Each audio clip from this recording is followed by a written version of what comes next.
I'm Kajal Ruparel, occupational psychologist specialising in assessment and selection and leadership development.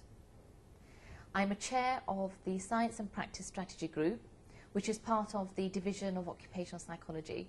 The objective of this group is to be the voice of our members, to promote the value that occupational psychologists bring to the world of work, and to publicise the latest research within our field. The vision is to bridge the gap between science and practice. What this means is to get practitioners and academics to talk to each other, to encourage further dialogue. A recent example of how we achieved this was an event that we staged on action learning sets.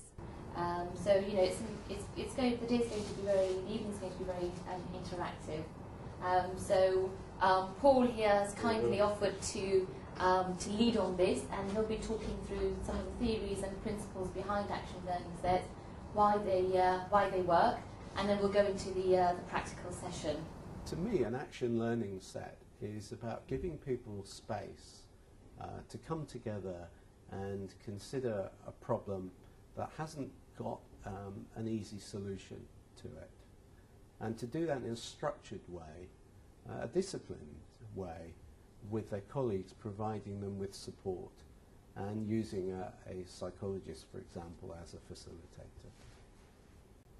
Members were attracted to the event for a variety of reasons: to refresh their knowledge on action learning sets, to acquire some skills in facilitation, or just to learn more about it.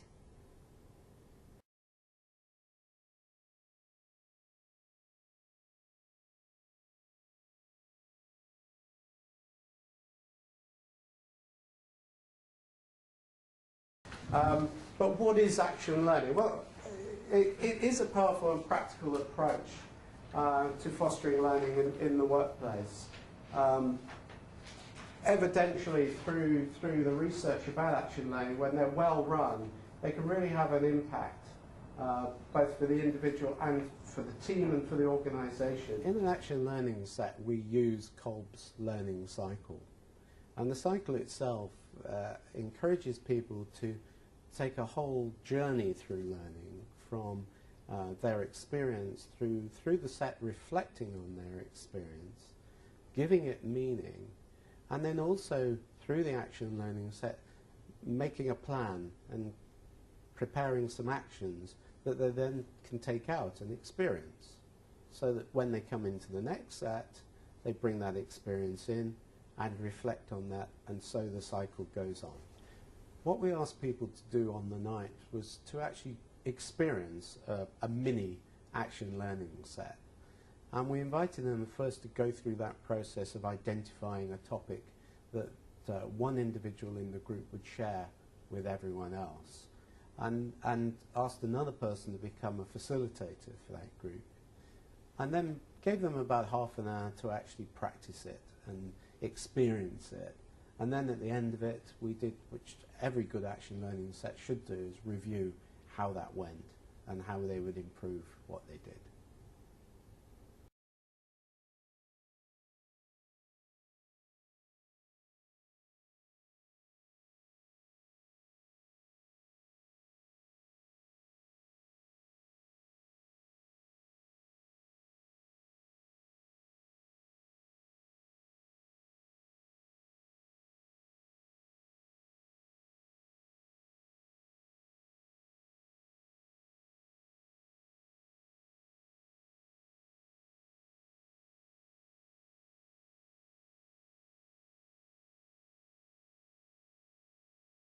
Typically in the action learning set, the presented problem is not actually the real problem. So for example, I had a manager in a set who raised the fact that he had a member of staff who was not performing very effectively. And he was quite frustrated about this. The individual wasn't presenting their information on time, they weren't delivering on time. But as the set started to work with the manager and ask, well, what have you done? What things have you done to help the individual? There was a sort of realization that the manager was the one who had the problem, and who wasn't actually following effective leadership methods to get the best out of their member of staff. For example, by coaching them, by getting alongside them, setting some timescales that were realistic, and really supporting their member of staff. And the rest of the set worked really hard to help that individual find their way through and find a better way of dealing with the individual. So they went out of the set with a set of actions, and they came back in the next set saying, wow, it's fantastic. There's been a real change in our relationship, and the person is now delivering. Sometimes when a set has really got to know each other well, there's a bond of trust forms between them, and people start to reveal things that maybe they wouldn't have revealed when they initially got together. For example, I had a member of a set who only that morning that we were running the action learning set raised the fact that their manager had actually accused them of bullying in the workplace. And they were absolutely incensed by this, because they couldn't believe that anybody would ever accuse them of that.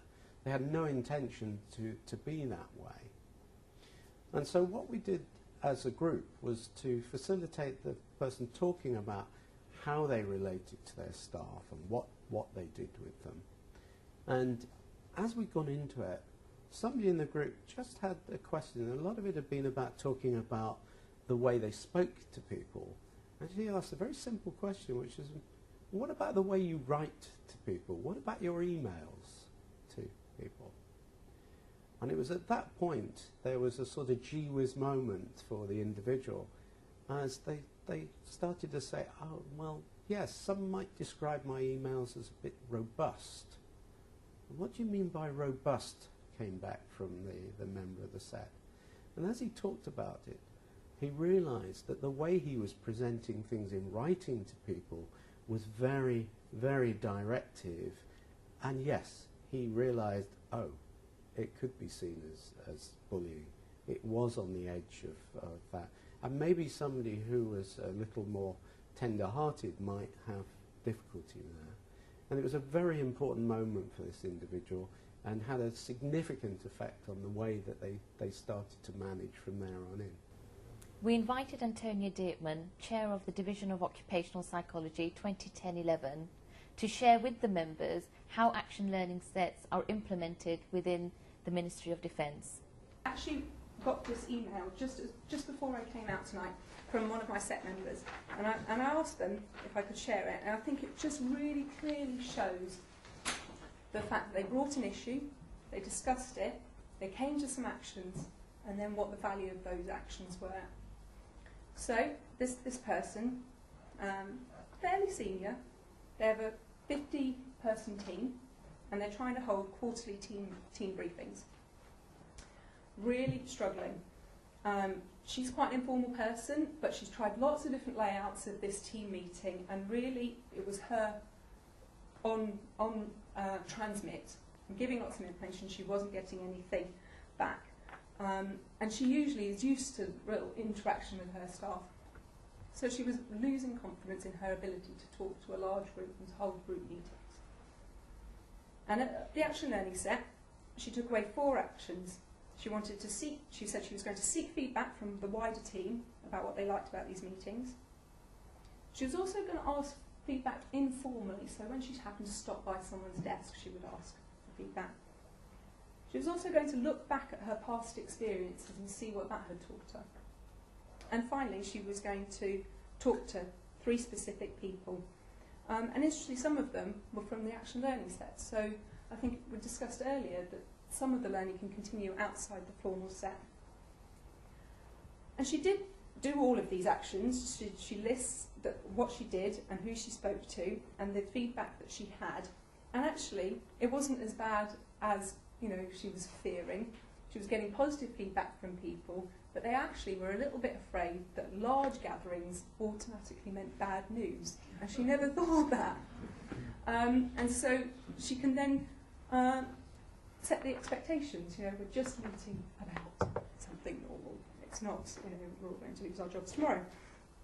At the end, and she just ends her email say that speaking to other people reminded me of how confident that she had been in the past in team meetings, and that she was grateful for all the feedback and thought-provoking conversations from the action learning set.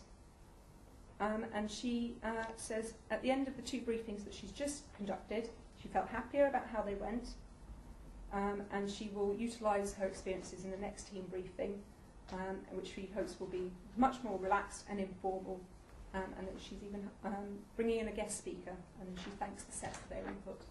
So I just thought it was a really beautiful illustration of the power of very simple questioning, really, and that's changed her behaviour. I believe it's important for psychologists to come to these science and practice events, because we need to get together and reflect on the way we operate as psychologists and how we best demonstrate to other people how we operate as psychologists, and so share and learn from each other the knowledge and skills necessary to do that.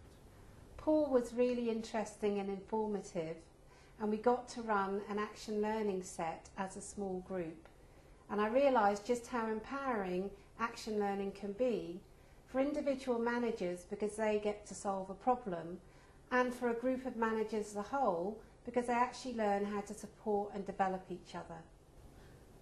I would hope that people took away from the event a deeper understanding of what action learning sets are about, and equally a deeper understanding of how psychologists can contribute to action learning.